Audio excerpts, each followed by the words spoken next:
ರೋಷಾಂಗೆ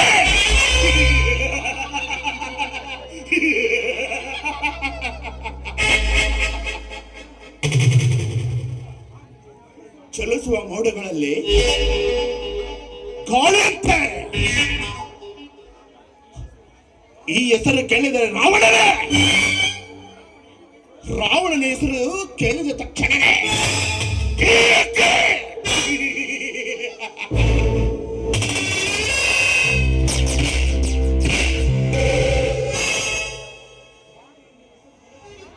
ರಾಮ ಎನ್ನುವ ಹೆಸರು ಜಗತ್ ಪ್ರತಿಷ್ಠೆ ಆಗಿರುವೆ.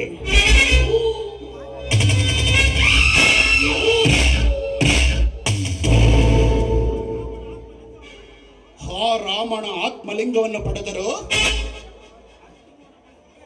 ಆತ್ಮಲಿಂಗವನ್ನು ಬೆಳೆದ ಕುಬೇರನಾಗಿ ಮೆರೆದಿದ್ದೇನೆ.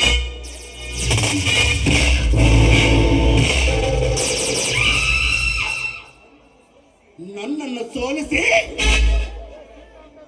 ಜಗವೇ ಕವೀರನಾಗ ಮೆರೆದ ಆ ರಾವಣ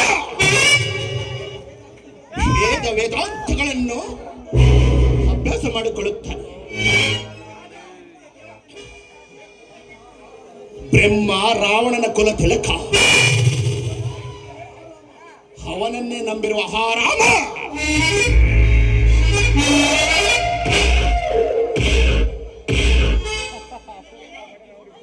ನನಗೇನಾಗುತ್ತದೆ ನೋಡೋಣ.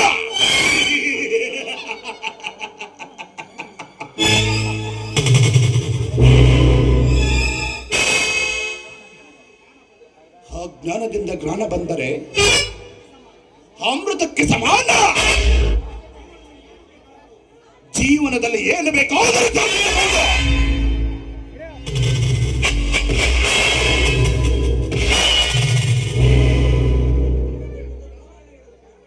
ಏನು ಮಾಡಬೇಕೆಂದ ರಾಮಾಯಣ ಹೇಳಿಕೊಡುತ್ತದೆ. ನಿಯಮ.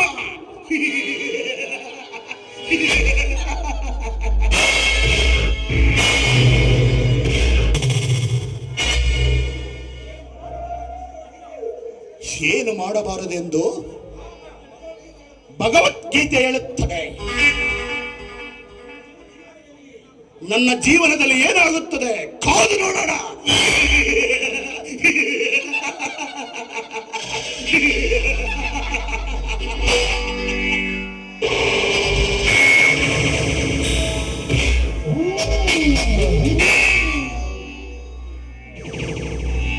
ಮೋಹಿನಿ, ಅವರ ಬಗ್ಗೆ ನಿನಗೇಕೆ? ಆದರೆ ಒಂದು ಸತ್ಯ, ಅವನ್ಯಾರಾದರೂ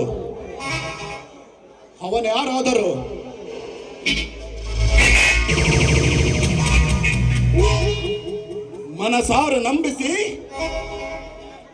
ನಿನ್ನ ಸೌಂದರ್ಯಕ್ಕೆ ಸಲಕಿ ವಿಲವಿಲನೆ ಒಟ್ಟಾರೆ ಸಾಯಲೇಬೇಕಾ?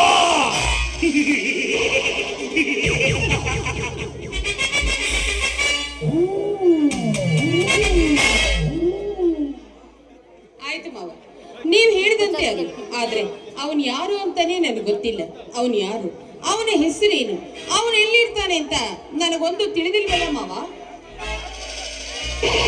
ಮೋಹಿನಿ, ನಾನಿರುವಾಗ ಅದರ ಚಿಂತೆ ಬಿಡು.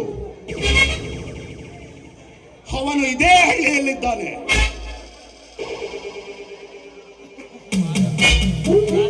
ಇದೇ ನೋಡು ಅವನ ಫೋಟೋ. ಸರಿಯಾದ ಗುರಿ ಇಟ್ಟ ಬಾಣ ಹೊಡೆಯಲೇಬೇಕು. ಬಾಣ ಹುಸಿಯಾದರೆ ಶತ್ರುಗಳ ಉಂಟ ಚೆಂಡಾಡಲೇಬೇಕಾಗುತ್ತದೆ.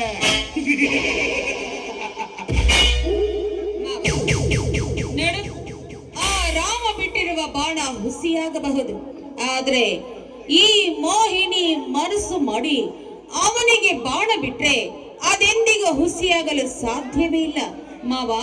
ನಿನ್ನ ಕೆಲಸವನ್ನ ನಾನು ಸಾಧಿಸಿ ತೋರಿಸ್ತೀನಿ ಮಾವ.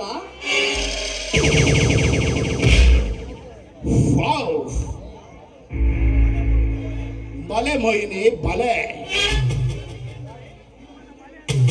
ನಿನ್ನ ಬುದ್ಧಿವಂತಿಕೆ ರಾಜನ ಆಸ್ಥಾನದಲ್ಲಿರುವ ಮಂತ್ರಿಗೂ ಸಮೇತ ಬರುವುದಿಲ್ಲ. ಕ್ಷಣನೇ ಪ್ರಾರಂಭಿಸು ನಿನ್ನ ಕಾರ್ಯವನ್ನು. ನಾನಿರುತ್ತೇನೆ. ಹಾಗೆ ಆಗ್ಲಿ ಮಾವ.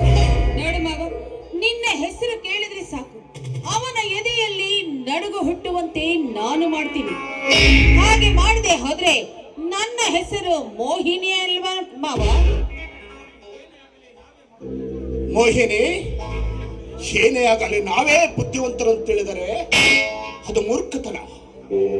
ನಮಗಿಂತ ಮಹಾಜನರು ಬುದ್ಧಿವಂತರಿರುತ್ತಾರೆ. ಹೌದು ಮಾವ, ನೀನ್ ಹೇಳುವುದೇನು ನಿಜ. ನೋಡ್ ಮಾವ, ನಾನು ಹಿಂದೆ ಹಳ್ಳಿಗೆ ಹೋಗ್ತೀನಿ. ಹೋಗಿ ಅವನನ್ನ ನನ್ನ ಪ್ರೀತಿಯ ಬಲೆಯಲ್ಲಿ ಹಾಕಿಕೊಂಡು ನನ್ನ ಗುರಿಯನ್ನ ಸಾಧಿಸಿಕೊಂಡು ಬರ್ತೀನಿ. ನಾನಿನ್ನು ಬರ್ಲ ಮಾವ?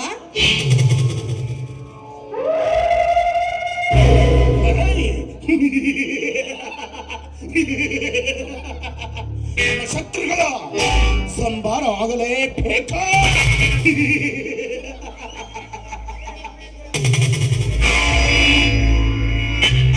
ಇದೇ ಸಮಯದಲ್ಲಿ ಆಗಬೇಕು.